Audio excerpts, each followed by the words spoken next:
Who am I? Why am I here? Where am I going? In the name of progress, modern man has tried to answer those questions without reference to God. But the answers that came back were not exhilarating, but dark and terrible. You are the accidental byproduct of nature. There is no reason for your existence. All you face is death. Modern man thought that in killing God, he had freed himself from everything that repressed and stifled him. Instead, he discovered that in killing God, he had unwittingly killed himself. For if God does not exist, man's life is ultimately absurd.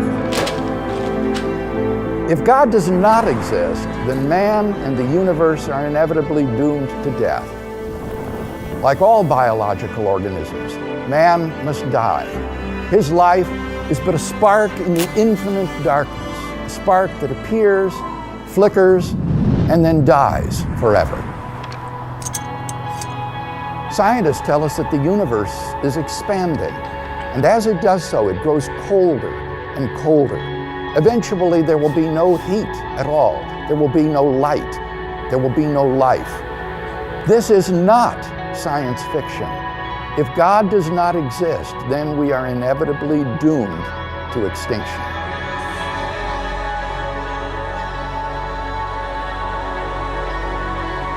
Now, what does all this imply?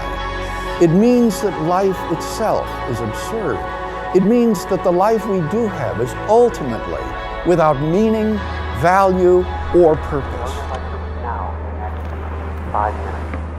If each individual person passes out of existence when he dies, what ultimate significance can be assigned to his life? His life might be important relative to certain other events, but if all of the events are ultimately meaningless, what can be the ultimate significance of influencing any of them? Mankind is thus no more ultimately significant than a swarm of mosquitoes, for their end is all the same. This is the horror of modern man. Because he ends in nothing, he ultimately is nothing.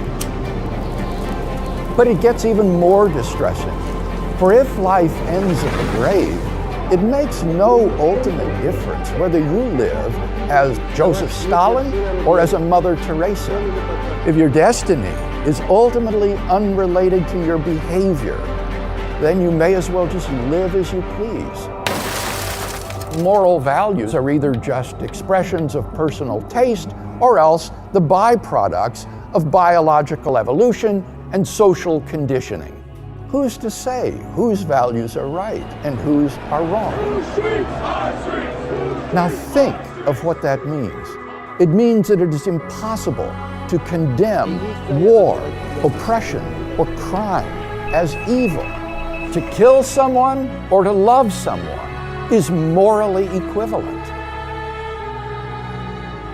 Our predicament is that it is impossible to live consistently and happily with such a worldview.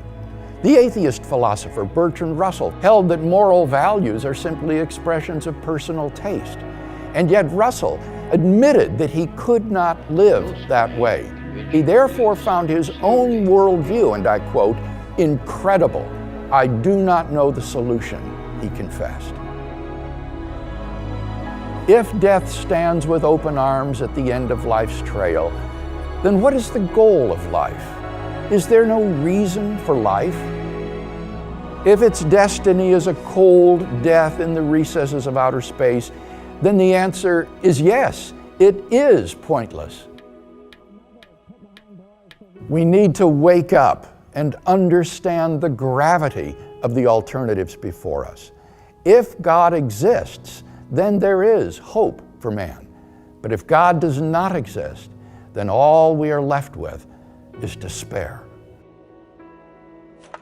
Faced with an atheistic worldview, the philosopher Jean-Paul Sartre realized that life is absurd. In his play, No Exit, he tragically portrayed the life of man as hell. The final words of the play might serve as an atheistic mantra. Well, let's get on with it.